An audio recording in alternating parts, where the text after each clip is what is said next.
და თქვენ ახლახან შეეხეთ უნივერსალური საბაზისო შემოსავლის თემას. მე წავიკითხე და ვნახე თქვენი მრავალი ინტერვიუ და თქვენ ხშირად საუბრობდით ამაზე თქვენი საარჩევნო კამპანიის დროს. ეს ძალიან საინტერესო აღმოჩნდა. შეგიძლიათ ეს იდეა ცოტა უფრო დეტალურად ახსნათ? სხვათა შორის ჩვენც მუშაობდით ამ კონცეფციაზე, ამიტომ მაინტერესებს, როგორ წარმოგიდგენიათ ზუსტად უნივერსალური საბაზისო შემოსავლის დანერგვა. კრიპტოვალუტის მეშვეობით თუ სხვა გზით. Again, if you look at AI and robotics,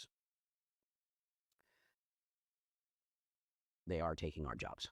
პირველ რიგში, თუ ხელოვნურ ინტელექტსა და რობოტებს დააგვირდებით, ისინი უკვე იკავებენ ჩვენს სამუშაო ადგილებს და ამას მუდმივად მზარდი ტემპით გააკეთებენ.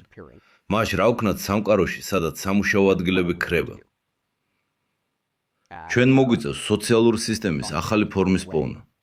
ყველაზე ძირითადი ის არის, რომ უზრუნველყოთ, რომ ადამიანებს გადაუხადონ სულ მცირე იმისთვის, რასაც ქმნიან, რომ ისინი ეკონომიკურად რაიმე ფორმით იყვნენ ჩართულნი, რათა ღირებულება არ აღმოჩნდეს რამდენიმე კომპანიის ჯიბეში, არამედ განაწილდეს ყველას შორის, ვინც ოდნავ მაინც მონაწილეობს. სწორედ აქედან მოდის ეს იდეები. ისინი უბრალოდ მცდელობაა წინასწარ ვიფიქროთ იმ პრობლემებზე, რომელთა წინაშეც ჩვენ როგორც ადამიანები მომავალში აღმოჩნდებით.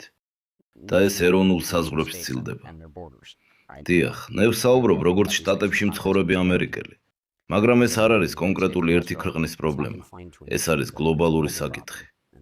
იმან, რაც შეიძლება იმუშაოს ერთ ქვეყანაში, შეიძლება არ იმუშაოს მეორეში, საკუთარი გარემოებების გამო. და ჩვენი, როგორც შემქმნელების საქმეა შევქმნათ სისტემები, რომლებიც გადაჭრის ამ პრობლემებიდან სულ მცირე ნაწილს. სხვათა შორის მეც ვიზიარებ ილონ მასკის თვალსაზრისს. მე არ მეშინია ამ მომავლის.